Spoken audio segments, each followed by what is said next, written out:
दोस्तों, कांग्रेस का जोर है तो कांग्रेस की बात क्यों ना की जाए और कांग्रेस के उन लोगों के बारे में क्यों ना बात की जाए जिनके बारे में लोगों को जो है कुछ याद नहीं रहता।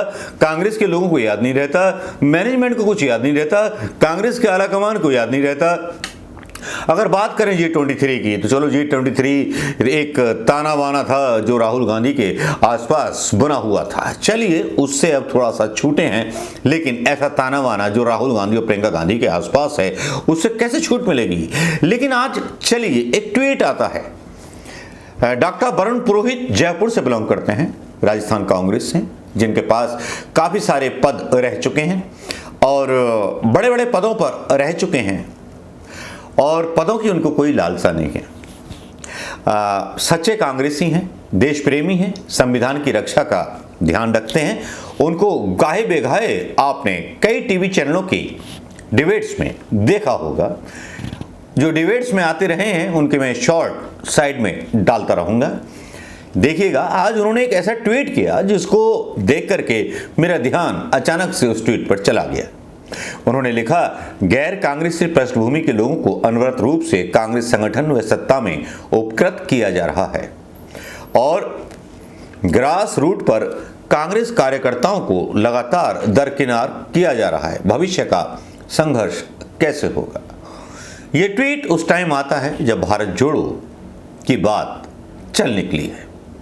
राजस्थान से बिलोंग करते हैं, उनसे कुछ सवाल राजस्थान के बारे में भी करेंगे, उनसे सवाल भविष्य की राजनीति के बारे में भी करेंगे कि आज जो उनका ट्वीट है वो उन्होंने क्या सोच करके कर दिया, क्यों कर दिया। हालांकि मैं तो ये कहना चाहूँगा कि हम कांग्रेस के वो चमचे हैं जो गाली खाते रहते हैं यूट्यूब पर। हम वो कांग्रेस के मतलब इल्लीगल सपोर्टर हैं जो भक्तों की गालियाँ, थ्रेट्स, एक्सीडेंट, हत्या तक झेल लेते हैं, जिनकी कोई पहचान नहीं मिलती, ना तो उनको कोई राज्यसभा मिलती ना कुछ मिलती। नए नए आने वालों का सम्मान हो जाता है, लेकिन सेटिंग वाच वाले लोग चलते रहते हैं। चलिए इसी बारे में बात करते हैं कि राहुल गांधी के लिए जान देने वाले लोग, प्रियंका गांधी के लिए जान देने वाले लोग कितने मुखर हैं, लेकिन उनकी पहचान कहीं भी नहीं है। हाँ, पहले हुआ करती थी, कभी दिव्या थी जब, फिर अचानक से क्या हुआ कि लेवल डाउन होता चला गया। तो चलिए हम नंबर मिलाते हैं वरुण पुरोहित जी का और वरुण जी से इसी बारे में बात करेंगे। और वरुण जी का नंबर ये रहा, मिला दिया है, घंटी जा रही है, बात कर लेते हैं। हेलो। हाँ जी। जी, मैं वरुण पुरोहित जी से बात कर रहा हूँ। जी हाँ, जी हाँ। सर नमस्कार है मेरे आज़ाद हिंद आवाज़ चैनल पर। नमस्कार। आपके बारे में परिचय देना मतलब सूरज को जो था दिया दिखाने जैसा होगा। आपके बारे में पूरा राजस्थान, पूरा हिंदुस्तान जानता है कि आप किन किन पदों पर रहे हैं। लेकिन सर, आपने आज एक ट्वीट किया है और वो ट्वीट जो है मुझे डिस्टर्ब कर रहा है सर। वो ट्वीट आपने किया है कि गैर कांग्रेसी पृष्ठभूमि के लोगों को अनवरत रूप से कांग्रेस संगठन व सत्ता में उपकृत किया जा रहा है और ग्रास रूट कांग्रेस कार्यकर्ताओं को लगातार दरकिनार किया जा रहा है। क्या भविष्य का संघर्ष ऐसे होगा? मतलब आपने कैसे लिखा है, मैंने ऐसे बोल दिया। इस बारे में ऐसी क्या विचार थे आपके दिल में जो आपने ऐसा लिख दिया सर? देखिए मनोज जी, मेरे विचार तो आज से नहीं 20-30 साल से, जब से मैं संगठन में रहा, क्योंकि मेरा पॉलिटिकल परिवार रहा है, बचपन से ही रहा हूँ, लेकिन संगठन के कई पदों पे भी रहा और पदों पे भी रहा हूँ। लेकिन मैंने कुछ व्हाट्सएप ग्रुप्स और कार्यकर्ताओं के जो एक्सप्रेशन सुने, उनके कमेंट सुने या सुनता रहता हूँ लोगों के बीच में रह करके, उससे कार्यकर्ताओं में जबरदस्त असंतोष है। जो ग्रास रूट पे कांग्रेस कार्यकर्ता है, राजस्थान हो तो पूरे हिंदुस्तान में देख लीजिए आप, जहाँ जहाँ कांग्रेस की सरकारें रही और अधिकांश जिनको उपकृत किया गया पिछले कुछ वर्षों में, वो गैर कांग्रेसी विचारधारा के थे। हेलीकॉप्टर शॉट लगा के कांग्रेस के अंदर आते हैं और वो आपके मेन डायस पे बैठ करके नेतागिरी करते हैं। कांग्रेस का कार्यकर्ता इतने साल से आपके लिए संघर्ष कर रहा है, उसको आप वहां उसको जाने में तो हिचकिचाहट है। और दूसरी बात और है, जैसे मैं आपको राजस्थान का एक उदाहरण देता हूँ। राजस्थान में एक ऐसे व्यक्ति की की जो है तो मशहूर कवि है, लेकिन उनकी पत्नी को उपकृत कर दिया गया, जो कि राहुल गांधी जी को पप्पू भी कहते थे और उनके खिलाफ चुनाव भी लड़े थे।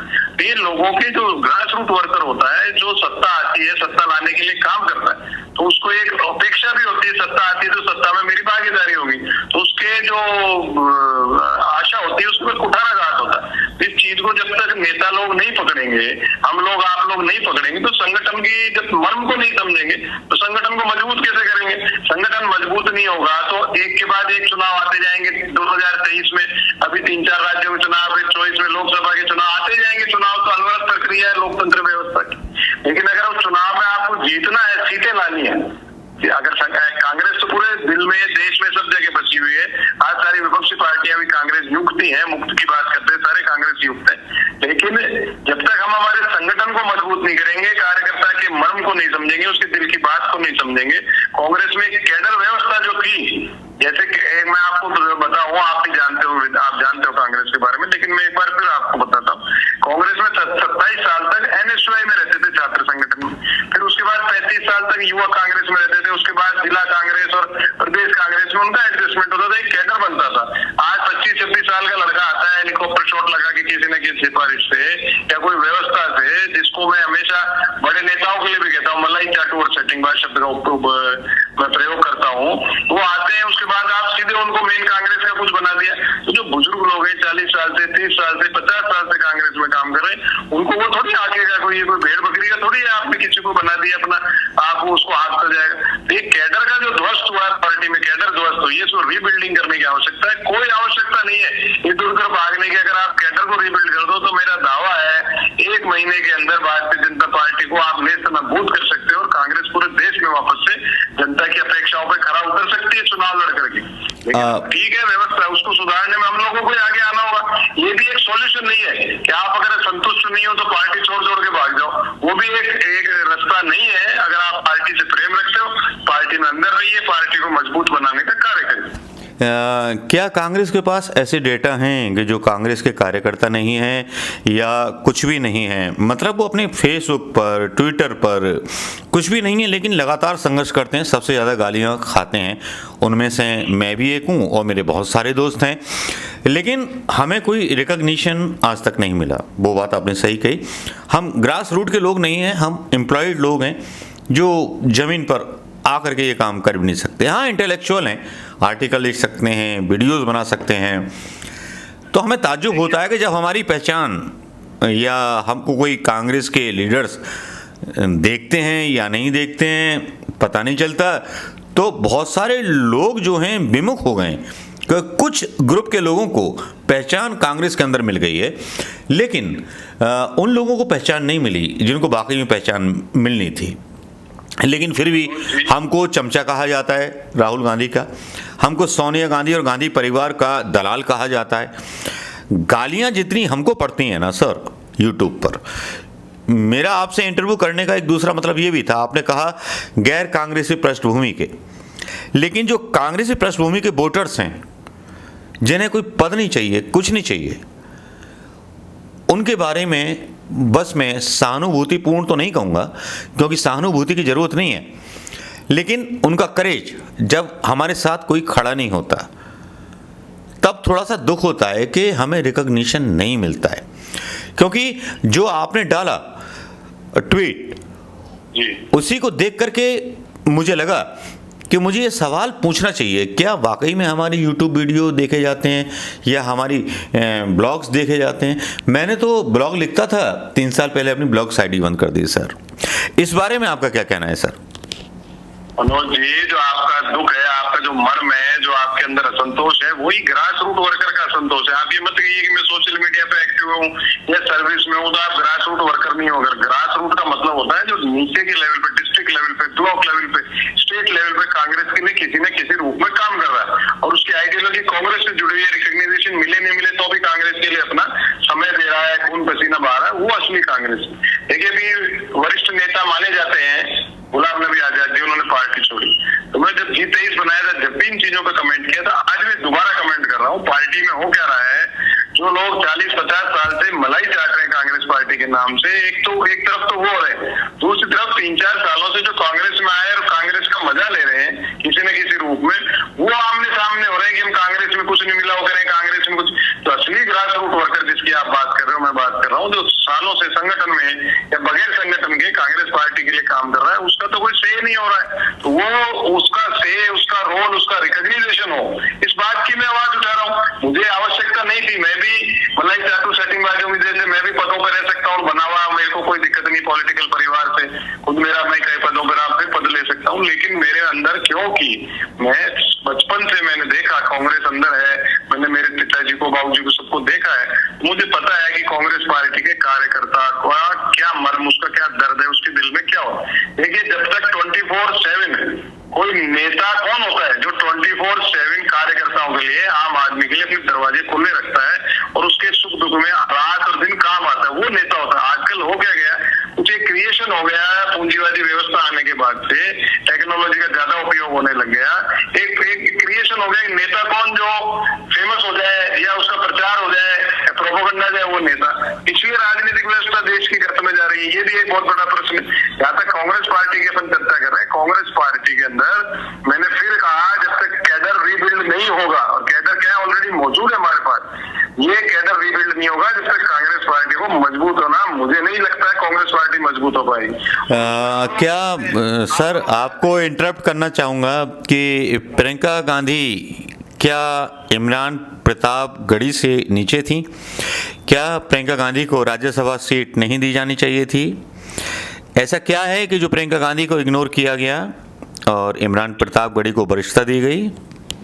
देखिए, मैं किसी पे पर्सनल कमेंट तो नहीं करना चाहता हूँ, लेकिन आप सही प्रश्न उठा रहे हो मनोज जी। प्रियंका गांधी में इंदिरा गांधी का अक्स देखा जाता है, और है, मैंने महसूस किया है उनसे मिलकर कई बार। लेकिन नहीं, मैंने इसके बारे में मैंने पहले ही भविष्यवाणी की थी, देन बड़ी कंट्रोवर्सी खड़ी हो गई थी 8 साल पहले अपने ब्लॉग में। नहीं, देखिए, प्रियंका गांधी एक रिकॉग्नाइज्ड चेहरा है पूरे हिंदुस्तान में, नहीं पूरी दुनिया में, और लोग उनको शुरू से ही, प्रारंभ से ही इंदिरा गांधी का दूसरा रिपीटिशन देखते हैं, सेकंड इंदिरा गांधी के रूप में देखते हैं। लेकिन यही तो मैंने कहा, सेंट्रल सिस्टम को, मैंने कई डिबेट्स में था, कांग्रेस को सेंट्रल सिस्टम दुरुस्त करने की आवश्यकता है। सेंट्रल सिस्टम क्या होगा कि जो, देखिए, कांग्रेस पार्टी को माने चाहे नहीं माने, आजादी के बाद से गांधी परिवार और कांग्रेस पार्टी एक सिक्के के दो पहलू हैं। गांधी परिवार के बगैर कांग्रेस पार्टी का कोई अस्तित्व नहीं है, और सोनिया गांधी, राहुल गांधी, प्रियंका गांधी को तय करना पड़ेगा कि कांग्रेस का कैडर रिबिल्ड कैसे करना है। और मेरे हिसाब से प्रियंका गांधी को इस समय राष्ट्रीय अध्यक्ष बना देना चाहिए, क्योंकि प्रियंका गांधी के अंदर वो एक जज्बा है, जो कार्यकर्ताओं से मिलना 24 घंटे में, जो नेता की बात कर रहा था, वो एक जज्बा, एक क्वालिटी उनके अंदर है कि 24 घंटे काम करना, 24 घंटे सबसे मिलना। अभी वो नहीं हो पा रहा है, इसलिए कार्यकर्ता परेशान हो रहे हैं, क्योंकि सेंट्रल सिस्टम से, सेंट्रल लीडरशिप से कार्यकर्ता मिल नहीं पाता। लेकिन सर, एक बड़ा कड़वा सवाल कि प्रियंका गांधी के जो आसपास की टीम है, उस पर बहुत सारे प्रश्न उठ रहे हैं। यूपी चुनाव में टिकट बांटने को लेकर के आरोप लगे। संदीप सिंह जो कम्युनिस्ट पार्टी से आते हैं, वो उनके सलाहकार हैं। सारी चीज़ें मतलब पूरे कांग्रेस के कार्यकर्ताओं में उत्तर प्रदेश के अंदर हैं। तो उसका सॉल्यूशन या उसकी शिकायतें क्या प्रियंका गांधी जी तक पहुंची हैं? देखिए मनोज जी, आप फिर वही प्रश्न उठा रहे हो जो मैंने उठाया। आप नाम लेके उठा रहे हो, मैं इनडायरेक्टली उठा, तो मैं नाम किसी का लेता नहीं हूँ।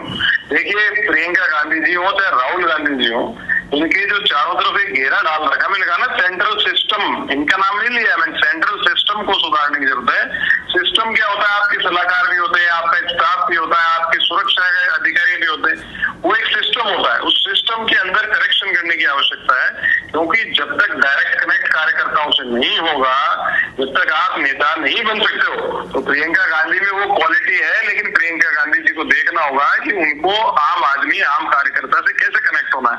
और वो कनेक्शन के बीच में ये जो सिस्टम बनाया हुआ है, इसमें सुधार करने की आवश्यकता है, तो करनी चाहिए।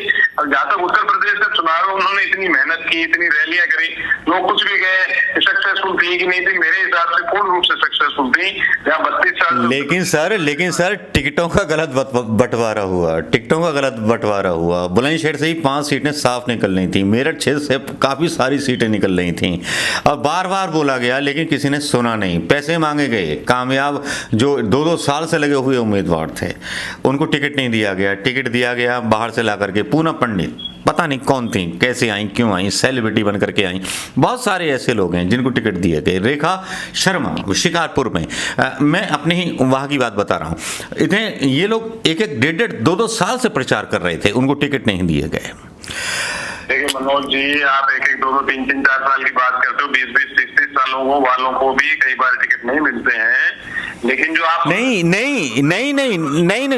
मैंने प्रचार की बात कही है। ये तो बॉन्ड कांग्रेसी हैं जिन लोगों ने टिकट मांगी थी, जो प्रचार कर रहे थे, बॉन्ड कांग्रेसी हैं, मेरे साथ के कांग्रेसी हैं। आप मेरे ट्वीट पे आ गए फिर से घूम फिर करके। मैंने कहा ना, गैर कांग्रेस पृष्ठभूमि के लोगों को अहमियत नहीं दी जानी चाहिए कांग्रेस पार्टी में। अगर आते भी हैं तो उनको जो आपके निर्णायक पद है उनपे तुरंत से उनको नहीं संभालना चाहिए। मैं शुरू से उठा रहा हूँ, प्रारंभ से उठा रहा हूँ, ये बात कई साल से उठा। जैसे आपके इंटक है, यूथ कांग्रेस है, एनएचवाई, आपके पास ऑलरेडी फ्रंटल ऑर्गेनाइजेशन है। आप अगर कोई यंग बंदा आपके पास में आता भी है, मैं नाम नहीं लेना चाहूंगा, आप समझ जाएंगे इशारा मेरा, जो यंग लोग आते भी हैं छात्र राजनीति से, चाहे दूसरी विचारधारा क्यों, आप उनको छात्र संगठन में एडजस्ट करिए। पहले कांग्रेस की रीति नीति तो समझाइए। आप उनको एकदम से अहम पद दे दोगे तो जो कांग्रेस का कार्यकर्ता है, कांग्रेस की रीति नीति को समझता है, उसको आप निराश कर रहे हो। यही तो सेंट्रल सिस्टम को सुधारने की बात मैं कर रहा हूँ। सेंट्रल सिस्टम में जो हमारे नेता कौन है, कोई माने चाहे नहीं माने, सोनिया जी, राहुल जी और प्रियंका जी हमारे नेता हैं, जिनके पीछे कांग्रेस अपने इमोशनली जुड़े हुआ है कार्यकर्ता। इन तीनों के, सोनिया जी तो वरिष्ठ है, लेकिन प्रियंका गांधी, राहुल गांधी के जो आसपास के लोग हैं, उनमें ऐसा सिस्टम होना चाहिए कि वो कार्यकर्ताओं की बात उन तक पहुंचाए। नहीं तो उनको, प्रियंका जी को डायरेक्ट कनेक्ट करना चाहिए कार्यकर्ताओं से। बस यही कमी है कांग्रेस पार्टी। आज सुधर जाएगी। और ये जो भारतीय जनता पार्टी की पूंजीवाद की प्रवर्तक सरकार है, ये 30 दिन से ज्यादा नहीं चल पाएगी। मैं इसी बात को लेके सारी डिबेट करता हूँ चैनल पर। नहीं वो तो हमने सुनी है। अब लास्ट मिनट्स हैं और 2 सवाल आपसे। Priyanka will be the better prime minister of India और सीएम ऑफ यूपी?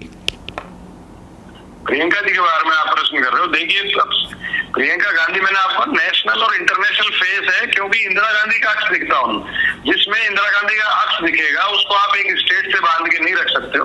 प्रधानमंत्री के कैंडिडेट तो आप, मतलब ये साफ हो गया कि उनके भाई तो इंटरेस्टेड है ही नहीं प्रधानमंत्री बनने के लिए। तो प्रियंका गांधी का मतलब जो है एक दावा बनता है उस हिंदुस्तान की कहानी दोहराने के लिए, जिस हिंदुस्तान की कहानी को दोहराया जाना चाहिए।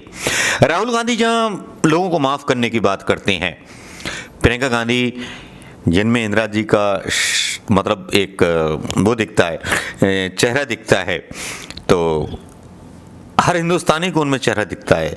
लेकिन ये चीज क्या उत्तर प्रदेश में या पूरे देश में किस तरह से प्रचारित हो पाएगी? देखिए, प्रचारित करने की आवश्यकता नहीं है। प्रियंका गांधी का फेस तो ऑलरेडी सबके मन में, दिल में घर कर चुका है, करा हुआ है। मैंने कहा, कैडर सिस्टम को वापस रीबिल्ड करने की जरूरत है कांग्रेस पार्टी। देखिए, कार्यकर्ता होता है, संगठन होता है। आप भी कांग्रेस के कार्यकर्ता हो ग्रास रूट में, आप भी प्रचार की नहीं, कांग्रेस की जो नीतियां हैं, कांग्रेस की बात को लोगों तक, जन जन तक पहुंचाते हो। ये कांग्रेस का ऑर्गेनाइजेशन होता है। ऑर्गेनाइजेशन को आप वापस रीबिल्ड नहीं करोगे तो कोई बड़े से बड़ा नेता भी हो, चंद्रशेखर जी प्रधानमंत्री रहे, ऑर्गेनाइजेशन नहीं था, 4 महीने में चले गए, और भी कितने प्रधानमंत्री होंगे, ऑर्गेनाइजेशन से थोड़े समय तक बन पाए। प्रियंका गांधी को कांग्रेस पार्टी के ऑर्गेनाइजेशन पे ध्यान देना होगा। और जो राजीव गांधी जी के समय के, इंदिरा गांधी जी के समय के तो वरिष्ठ हो गए, उनको सबको एकत्रित करके, और जो ग्रास रूट पे कार्यकर्ता है, जो पार्टी के लिए 20-30-40 साल से काम कर रहा, उनको रीबिल्ड करने की आवश्यकता है। बाकी कोई नए को ला करके आप कांग्रेस पार्टी को एक कॉस्मोपॉलिटन बनाना चाहोगे, उससे कांग्रेस पार्टी मजबूत नहीं होगी। कांग्रेस पार्टी मजबूत है, लेकिन रीबिल्ड करने की आवश्यकता है। जैसे न्यूट्रिशनल कमी हो जाती है बॉडी में, आप न्यूट्रिशन देते हैं, बॉडी वापस बलिष्ठ हो जाती है। वैसे कांग्रेस पार्टी को, कैडर को आप रीबिल्ड कर दीजिए, कांग्रेस पार्टी 1 महीने में मजबूत दिखेगी पूरी दुनिया में।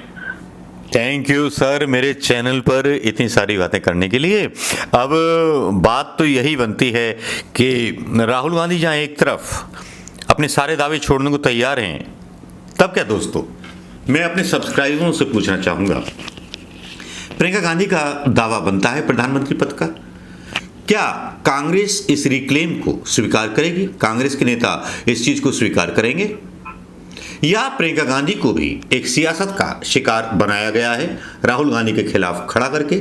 सवाल कई उठ जाते हैं। आज मैं सवाल उठा रहा हूं, कल को गोदी मीडिया भी सवाल उठाता है, लेकिन कांग्रेस के अंदर ही कांग्रेस के गांधी परिवार में बेटी का विरोध होना, राज्यसभा की सीट न मिलना, ये वाकई में बड़ा कठिन क्वेश्चन उठाता है कि कुछ ना कुछ तो ऐसे लोग हैं जो गांधी परिवार के बीच फूट डाल देना चाहते हैं। वरुण पुरोहित जी को आपने मेरे साथ सुना, अब कमेंट आप कर दीजिएगा। नमस्कार, जय हिंद दोस्तों।